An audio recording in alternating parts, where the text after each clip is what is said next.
America, we just witnessed another pathetic attempt to help criminals escape justice. An illegal immigrant from Ecuador who stabbed her coworker with scissors got arrested by ICE, and her husband literally faked a seizure to try to help her escape. But here's what's really sick. This woman had her child sitting in her lap in the front seat of her car with no car seat when she got arrested. They say love is blind, but it can still get deported because this scissor-wielding criminal just got sent back to Ecuador where she belongs.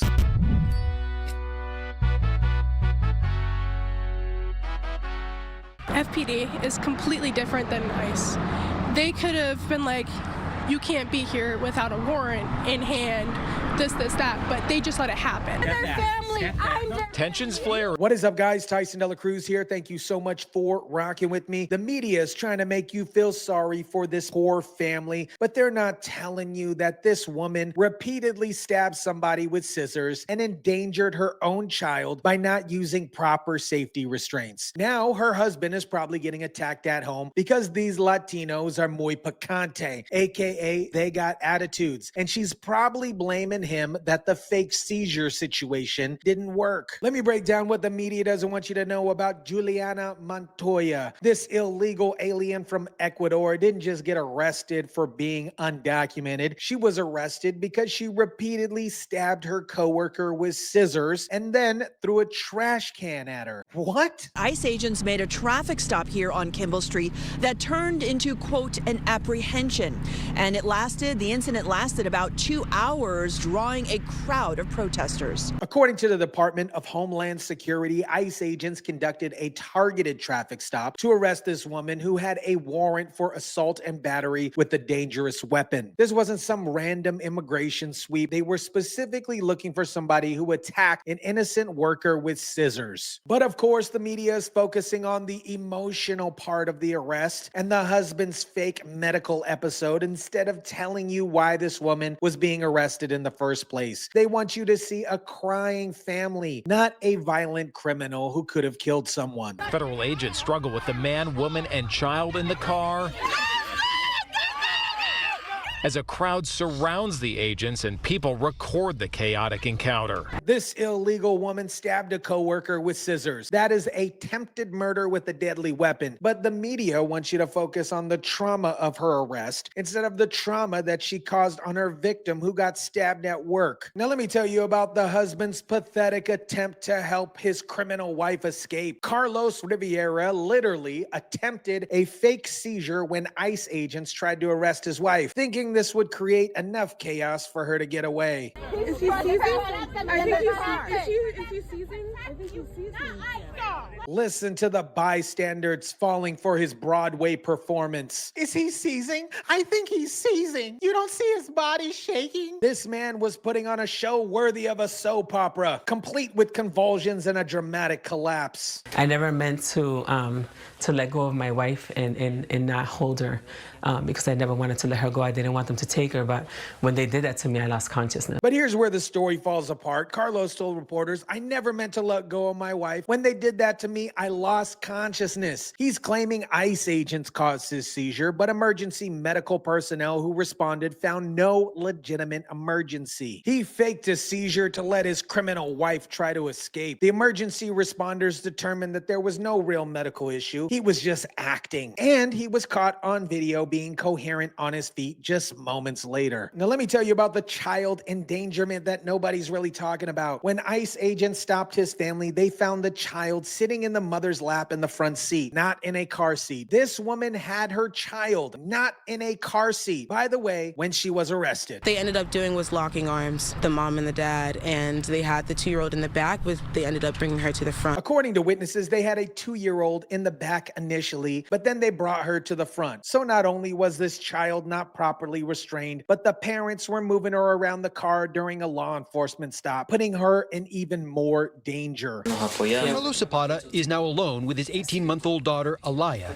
and the Christmas tree they had just put up with his wife, Juliana. The agents told the mother to give the child to her husband so they could arrest her safely. She refused. Then suddenly, her husband starts his fake seizure performance. Both parents said they were willing to put their child in state custody rather than cooperate with arrest. Think about that. They were willing to let their child go into the foster system rather than just hand over the baby to the father. It was only when the husband realized that he would get arrested for immigration violations if he didn't take custody of the child, then suddenly he decided to be a good father. The way the media is covering this story is absolutely disgusting. They're showing you emotional footage of family separation while completely ignoring the fact that this woman was a violent criminal who stabbed somebody with scissors. A cruelty!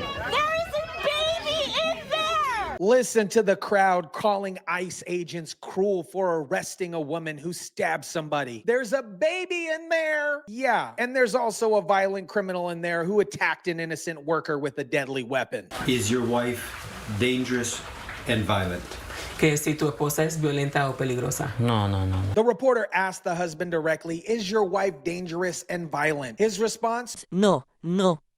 "Really? Somebody who repeatedly stabs a coworker with scissors isn't dangerous? Someone who throws trash cans at people isn't violent?" The husband refused medical attention after his fake seizure episode didn't work. Now his wife is getting deported, and since she attacked a coworker with scissors, I'm sure he's getting attacked at home. But the story gets even worse when you look at what the crowd was doing during this arrest. These weren't peaceful protesters. They were making death threats and anti-Semitic remarks at ICE agents. No, take your mask off. You sitting there talking all that take your mask off. The crowd was shouting things like, "You probably support Israel too. You look like a Jew. I bet you're a freaking Jew." They were also making death threats. "I'm gonna remember those eyes. I'm going to find you. I'm going to come for you. I know you probably have kids. We're going to kill you and your kids." Soon, a crowd gathered around the vehicle and started shouting at the agents.